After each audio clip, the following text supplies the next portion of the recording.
తెలంగాణ ముఖ్యమంత్రి రేవంత్ రెడ్డితో నిన్న సినీ ప్రముఖులు భేటీ అయినటువంటి నేపథ్యంలో ఆ భేటీలో భాగంగా రేవంత్ రెడ్డి గారు మెగాస్టార్ చిరంజీవి గారితో పాటుగా మరికొంతమంది హీరోల మీద కూడా ప్రశంసల జల్లు కురిపించారు. అందుకు అల్లు అరవింద్ గారు షాక్ అయ్యారు అనేటువంటి వార్త సోషల్ మీడియాలో చక్కర్లు కొడుతున్న నేపథ్యంలో ఇంతకీ రేవంత్ రెడ్డి గారు ఏ హీరోల మీద ప్రశంసల జల్లు కురిపించారు, దానికి అల్లు అరవింద్ గారు ఎందుకు షాక్ అయ్యారు, అసలు ఈ వార్తలో వాస్తవం ఉందా లేదా అనేది మనం పూర్తి స్థాయిలో విశ్లేషణ చేసుకునేటువంటి ప్రయత్నం చేద్దాం. ప్రస్తుతం మనతో పాటున్నారు ప్రముఖ రాజకీయ విశ్లేషకులు, ప్రముఖ సీనియర్ జర్నలిస్ట్ దుర్గా వడ్లమణి గారు. వారితో మాట్లాడదాం. దుర్గా, నమస్తే. నమస్తే అండి.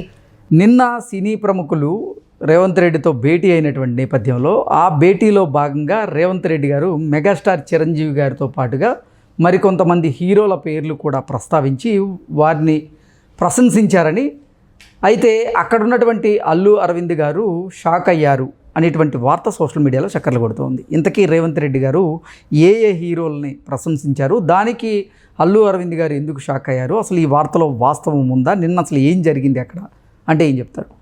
అల్లు అరవింద్ గారు షాక్ అవ్వాల్సిన పని ఏం లేదండి. ఎందుకంటే రేవంత్ రెడ్డి గారు నిన్న చాలా క్లియర్గా క్లారిటీతో మాట్లాడాడు. ఆయన ఎక్కడా కూడా తగ్గలేదు. ఎట్ ద సేమ్ టైం తను ఏం చెప్తున్నాడో ఆయనకి చాలా స్పృహ ఉండే మాట్లాడారు. చాలా చక్కగా మాట్లాడారు చెప్పాలంటే. ఎక్కడా కూడా నేను పరిశ్రమకి నేను హెల్ప్ చేస్తానంటూనే తను ఏం చెప్పాలనుకున్నారో దాన్ని ఖచ్చితంగా చెప్పాడు. ఇక్కడేమి సినీ పరిశ్రమకి ఆయన ఏమి అన్యాయం చేస్తానని లేదు, అన్యాయం చేశామని చెప్పలేదు. అంటే చిరంజీవి ప్రస్తావన ఎందుకు తెచ్చారు, చిరంజీవి అంటే తనకు చాలా ఇష్టమని, తన జీవితంలో చాలా కష్టపడి పైకి వచ్చారని, చిరంజీవి తను అనుకున్న లక్ష్యాలు గమ్యాలు చేరుకున్నారని ఆయన, అలాగే తాను కూడా చాలా కష్టపడి జీవితంలో ఈ స్థాయికి ముఖ్యమంత్రి స్థాయికి ఎదిగానని, అంటే వాళ్ళిద్దరికీ పోలిక ఉందని చెప్పుకున్నాడు. ఇట్స్ ఎ గుడ్ థింగ్ కదా, కంపేర్ చేసుకున్నారు అంతే. At the same time Allu Arjun, Rana, Ram Charan ముగ్గురు కూడా తన కళ్ళ ముందు పెరిగారని, ముగ్గురు కూడా ఈరోజు చక్కటి హీరోలుగా గుర్తింపు తెచ్చుకున్నారని, అది తనకు ఎంతో గర్వకారణం అని అన్నాడు ఆయన.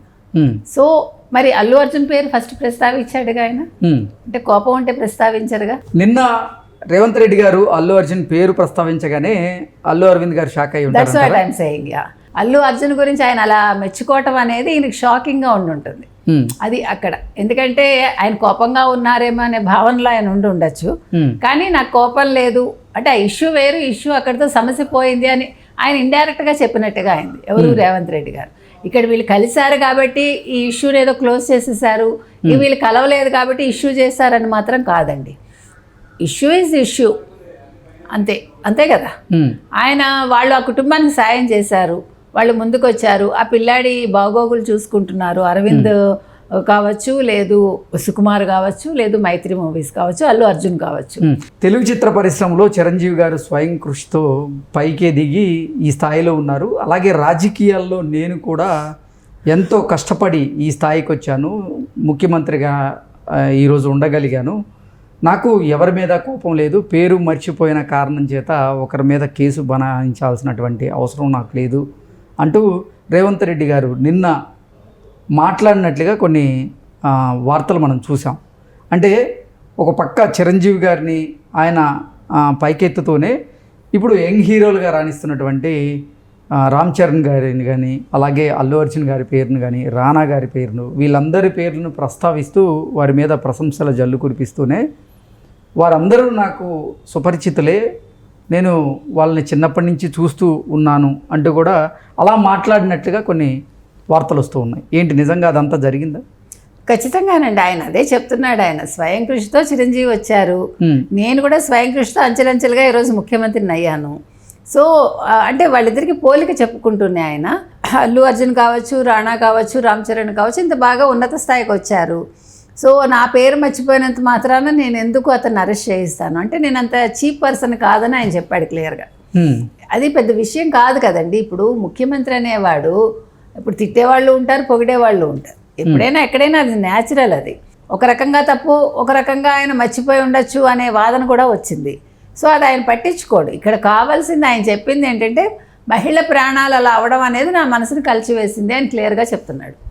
చెప్తూ ఆయన ఏమంటున్నాడు, ఇవాళ తెలుగు చిత్ర పరిశ్రమ హాలీవుడ్ స్థాయికి వెళ్ళాలి, హాలీవుడ్ వాళ్ళు మన టాలీవుడ్కి, మన హైదరాబాద్కి రావాలి, ఇవాళ హైదరాబాద్ అన్ని నగరాల కంటే కూడా మించి అంటే ఇది నివాసయోగ్యంగా ఉంది.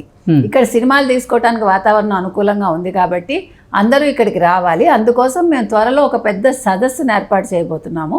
ఆ సదస్సుకి విభిన్న ప్రాంతాల్లో ఉన్న చిత్ర పరిశ్రమకు సంబంధించిన ప్రముఖుల్ని ఇన్వైట్ చేస్తాం మేము అని కూడా చెప్పాడు ఆయన.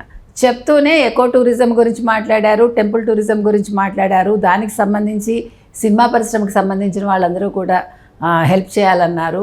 తర్వాత మాదక ద్రవ్యాల నియంత్రణకి కృషి చేయాలని ఆయన చిత్ర పరిశ్రమను కోరారు. అంటే ప్రతి అంశంలోనూ మీరు మాకు తోడ్పాటు అందించాలి అని ఆయన కోరుకున్నారు.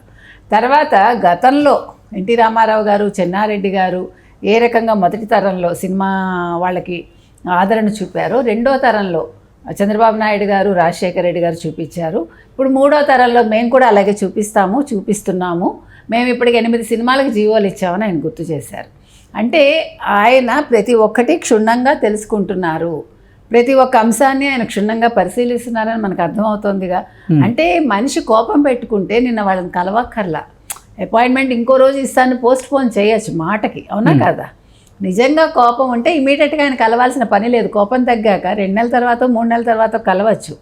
బట్ ఆయన ఆ పని చేయలేదు కదా. ఆయన ఏం చెప్పారు, చిత్ర పరిశ్రమకు సంబంధించిన సమస్యల పరిష్కారానికి మంత్రివర్గ ఉపసంఘాన్ని వేస్తాను, చిత్ర పరిశ్రమకి ప్రభుత్వానికి అనుసంధానంగా ఉండాలని, అంటే వాళ్ళ సమస్యలు పరిష్కరించడం కోసం కావచ్చు, దేనికైనా కూడా అందుకోసమే నేను దిల్ రాజుని ఎఫ్డిసి చైర్మన్గా చేస్తాను అని క్లియర్ కట్గా చెప్పారు ఆయన.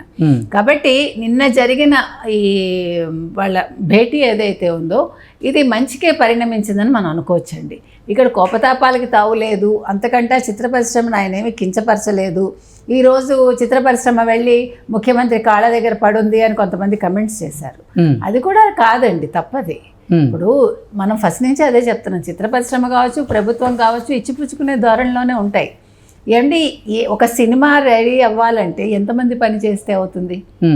ఎంతమంది సాంకేతిక నిపుణులు కావచ్చు, హీరోలు కావచ్చు, హీరోయిన్స్ కావచ్చు, దర్శక నిర్మాతలు కావచ్చు, ఇందులో ఏ ఒక్కరు లేకపోయినా సంగీత దర్శకులు కావచ్చు, పాటలు రాసేవాళ్ళు కావచ్చు, 24 క్రాఫ్ట్స్ ఉంటేనే కదా ఒక సినిమా మనకు వస్తుంది. అలాంటప్పుడు ప్రభుత్వ సహకారం కూడా ఉండాలిగా. ఇప్పుడు ప్రభుత్వ సహకారం లేకుండా నేను సినిమా రిలీజ్ చేసేస్తాను అంటే కుదురుతుందా?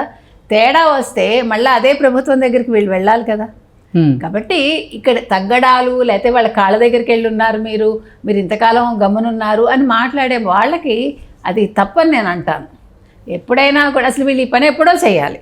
ఇప్పుడు జగన్ ప్రభుత్వంలో కూడా, జగన్ ఎలాంటి వాడో పక్కన పెడితే, జగన్ ప్రభుత్వంలో కూడా సినీ పరిశ్రమ వెళ్ళి కలిసి ఉండొచ్చు కదా.